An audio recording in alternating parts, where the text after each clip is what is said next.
Hello guys, welcome back to our channel. आप लोग ये जान रही है। तो अब हम तीन विषय में बात करेंगे। तो पहले प्राइस बढ़ने का रीज़न क्या है, लेटेस्ट न्यूज़ क्या है। तीसरा है सेक्टर के बारे में बात करेंगे, सिर्फ ये बढ़ रहा है या फिर पूरा सेक्टर बढ़ रहा है। चौथा, नए और ओल्ड इन्वेस्टर को अभी क्या डिसीजन लेना है, उनके बारे के लिए डिसीजन हेल्प करने के लिए डीप एनालिसिस करेंगे। मैं कोई रिकमेंडेशन नहीं देता हूँ, सर्टिफाइड नहीं हूँ, बाद बाकी सिर्फ आपको डाटा शो करूँगा। तो चलिए शुरू करते हैं। तो पहला पॉइंट है order consolidations weightage on the stock, positive deal activity and price recovery, new infrastructure IT orders, international expansion। तो इन शॉर्ट में अगर देखेंगे तो देखते हैं वाई। एक तो है contract win, order book growth हुआ है, sector tailwind for railway stock and digital infrastructure and expansion हुआ है, earning and growth metric and साथ में टेक्निकल एंड ट्रेडिंग फैक्टर्स हुआ है।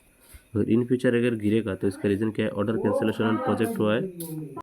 दूसरा है broad market sell off action हो सकता है, execution risk and competitive tendering हो सकता है, relative underperformance over longer time frame हो सकता है।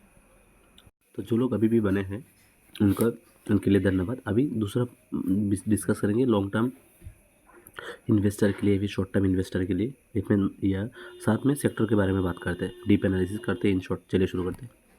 तो साथ में अगर देखते हैं तो 1 ईयर का अगर इसमें ग्रो देखेंगे तो डाउन ट्रेंड में ही है, ठीक है। 3 ईयर्स का देखेंगे तो अगर हम बात करते हैं 52 वीक्स आई का 478 है और टुडे का 356 है और लो कितना है 265 है, मतलब 52 वीक्स लॉ से तो ज़्यादा है। बाकी मार्केट कैप 1328 है, मार्केट पी रेशियो 35.3 है, सेक्टर पी 52 है। अगर 3 ईयर्स का अगर डाटा देखते हैं, अगर हम इसी वेबसाइट एक सपोर्ट देता है, अगर 1000 अगर देते हैं और अगर 1000 इन्वेस्ट करते हैं तो 143 मिलता, 152 मिलता। ओवरऑल अगर 5 ईयर्स का 3 ईयर्स का रिटर्न देखेंगे 1.7.3x का रिटर्न दिया है, साथ में डिविडेंड 74 का दिया है। अगर हम प्रोमोटर के, कुछ लोगों को प्रोमोटर के बारे में जानना था, प्रोमोटर है 72.84 का है, एफ का 3.61 है, डी से कम है और रिटेल तो 22.63 है। अगर हम इसका कंप्यूटर की बात करें तो भारत री एयरटेल का है, वोडाफोन आइडिया है। ये इसमें थोड़ा कंपैरिजन देखने में गलती हो गई, वेबसाइट गलत डाटा प्रोवाइड कर रहा है मेरे हिसाब से, ठीक है।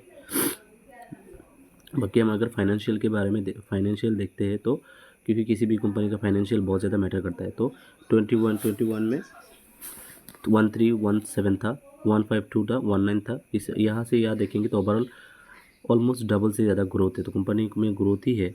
अगर प्रॉफिट बिफोर टैक्स देखते हैं तो 194 है, यहाँ से यहाँ ग्रोथ ही है। मैंने ये इन शॉर्ट आपको डिटेल्स बता दिया। बाकी अगर आपके पास है तो कितना गोल्ड आपको मिला है आप बताइए। Thanks for watching. और छोटा भाई समझ के या फिर बड़ा भाई समझ के अभी लाइक एंड सब्सक्राइब कीजिए प्लीज़। आप लोग मेरे को सिर्फ आप लोगों का सपोर्ट चाहिए। Thank you again.